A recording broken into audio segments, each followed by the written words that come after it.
داہنے کروٹ سے، یہ نہیں کہ بھینس کی طرح جیسے چاہیں پڑ جائیں، نہیں، اللہ کے نبی صلی اللہ علیہ وسلم کا طریقہ ہے کہ جب آپ صلی اللہ علیہ وسلم بسترے پہ جاتے تھے تو اپنے ہاتھ اپنے داہنے گال کو داہنے ہاتھ کے نیچے رکھ کر کے یوں سوتے تھے اور دعا پڑھتے تھے اور فرماتے تھے کہ بے اسمک ربی وضعت جنبی وبک ارفعہ ان امسکت نفسی فرحمہا وان ارسلتہا فاحفظہا بما تحفظ بھی عبادک الصالحین. یہ دعا پڑھ کر کے آپ سو جائیں، یا جو سونے کی دعا مختصر بھی وارد ہے اللہ کے رسول صلی اللہ علیہ وسلم کی حدیثوں سے، آپ وہ پڑھ کر کے سو جائیں. تو اس طرح سے یہ رات بھر اگر یہ کر کے آپ سو گئے تو اللہ تعالیٰ گویا آپ امن و امان اور اس کی حفظ و امان میں رہیں گے. اسی طرح سے جو شخص رات کو نماز نہیں پڑھتا ہے، سوتا، شیطان اس سے مذاق کرتا ہے، جیسا کہ انہیں اس کا مذاق کرتا ہے. جیسا کہ میں نے بتایا کہ صبح اٹھ کے نماز نہیں پڑھتا ہے تو شیطان مذاق ہی کرتا ہے، نہیں اس کے کان میں مونتا ہے. اللہ کے نبی صلی اللہ علیہ وسلم نے فرمایا کہ ایک آدمی کا ذکر ہوا، عبداللہ ابن مسعود کہتے ہیں کہ ایک آدمی کا نبی کریم صلی اللہ علیہ وسلم کا ذکر ہوا، صبح تک دن نکلے تک وہ سوتا رہا، تو آپ صلی اللہ علیہ وسلم نے فرمایا ذاک رجل بال الشیطان فی اذنیہ اور فی اذنیہ، وہ ایسا آدمی ہے جس کے دونوں کان میں یا ایک کان میں شیطان نے پیشاب کر دیا ہے.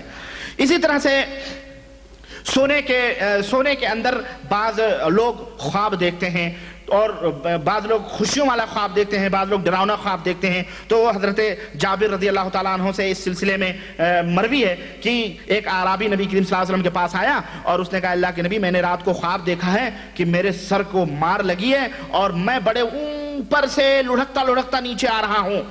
ہاں تو آپ صلی اللہ علیہ وسلم نے فرمایا کہ لوگوں سے نہ بیان کرو، یہ ایسے خواب لوگوں سے نہ بیان کرو، یہ شیطان ہے تمہارے ساتھ خواب میں کھیل کرتا ہے. تو ایسے خواب جو تمہیں غمگین کرتے ہوں لوگوں سے نہ بیان کرو. اسی طرح صحیح بخاری صحیح مسلم کے اندر حضرت ابو ہریرہ سے مروی ہے، کہتے ہیں کہ الرؤیا ثلاثۃ، خواب جو ہوتے ہیں، سپنے جو ہوتے ہیں وہ تین طرح کے ہوتے ہیں.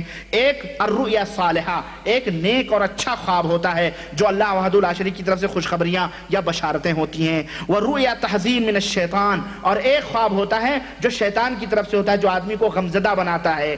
اور وَرُؤْيَا مِمَّا يَحْدُثُ الْمَرْءُ نَفْسُهُ، ہاں يُحَدِّثُ، اور ایک خواب ہوتا ہے جو آدمی کا دن بھر وہ کچھ مشغول رہتا ہے وہی رات کو بھی دیکھتا ہے، یعنی وہ ایسی دل کی باتیں ہوتی ہیں جو خواب میں وہ دیکھتا ہے. تو آپ صلی اللہ علیہ وسلم نے فرمایا فَإِنْ رَأَ أَحَدُكُمْ مَا يَكْرَهُ فَلْيَقُمْ فَلْيُصَلِّ وَلَا يُحَدِّثْ بِهِ النَّاسَ. اب رات کو اللہ کے نبی نے فرمایا اگر کسی نے ایسا کوئی ناپسندیدہ خواب دیکھا، ایسے کوئی خراب سپنے دیکھے تو وہ رات کو اٹھے، نماز پڑھے اور کسی سے بیان نہ کرے. نماز پڑھ لے وہ اور کسی سے بیان نہ کرے. اسی طرح سے اور بھی اس سلسلے میں حدیثیں وارد ہیں، اتنا ہمارے لیے کافی ہیں کہ خواب تین طرح کے ہوتے ہیں، آپ اس کا علم رکھیں. اسی طرح سے شیطان جو ہوتا ہے وہ جب آپ جمائی لیتے ہیں تو اس کے اوپر ہنستا ہے. اللہ کے نبی صلی اللہ علیہ وسلم نے فرمایا کہ ان اللہ یحب العطاس، اللہ کو چھینک زیادہ پسند ہے، اللہ کو چھینکیں زیادہ پسند ہیں. لیکن بے غیرتی دیکھیں ہمارے ماحول کی، اگر کوئی آدمی کوئی کام کرنے جا رہا ہو، کسی کو چھینک آ گئی، اوہ کیا یار، ارے اسی وقت چھینکنا تھا آپ کو، اب تو ہمارا کام بیکار ہوا، ارے یار گھر سے نکلتے ہی پھلاں نے چھینک دیا.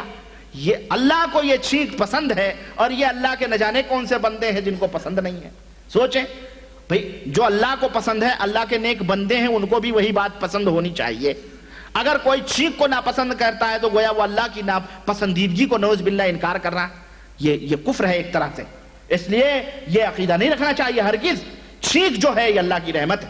اللہ ان اللہ یحب العطاس، اللہ چھینک کو ناپسند کرتا ہے. وَيَكْرَهُ التَّسَاؤُلَ، اور جمائیوں کو اس کو ناپسند کرتا ہے. یہ جمائی ہے، سمجھ، اس کو اللہ تعالیٰ ناپسند کرتا ہے. تو اللہ کے نبی نے فرمایا جب تم میں کا کوئی چھینکے تو اللہ کی تعریف کرے اور جو سنے تو اس چھینک کا اس کو جواب دے سننے والا. اسی طرح سے جب کوئی شخص جمائی آئے تو اسے چاہیے کہ طاقت بھر اس کو دبائے جمائی کو.